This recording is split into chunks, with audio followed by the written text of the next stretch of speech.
দলে এমনিতেই বিদেশি ক্রিকেটারের অভাব। সিলেট স্ট্রাইকার্সের অবস্থানও পয়েন্ট তালিকার তলানির দিকে। 6 ম্যাচে জয় পেয়েছে মাত্র 2টিতে। এমন পরিস্থিতিতে আবার চোটে পড়ে দেশে ফিরে গেছেন সিলেটের বিদেশি অলরাউন্ডার রাকিম কর্নওয়াল। সিলেটের অফিসিয়াল ফেসবুক পেজ থেকে এ তথ্য জানানো হয়েছে। এক পোস্টে বলা হয়েছে, ক্রিকেট সমর্থকদের জন্য দুঃসংবাদ, চোটের কারণে রাকিম কর্নওয়াল বিপিএল ছাড়ছেন।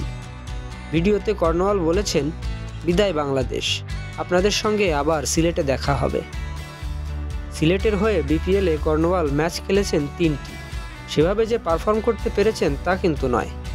ওপেনার হিসেবে 3 ম্যাচ খেলে রান করেছেন 18, 0 ও 4।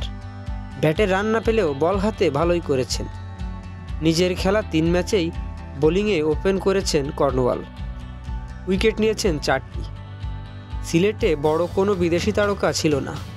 পল স্টার্লিং, জর্জ মানসি, Rahkeem Cornwall, Salimullah, Reece Topley, Aaron জোন্সই তাদের ভরসা।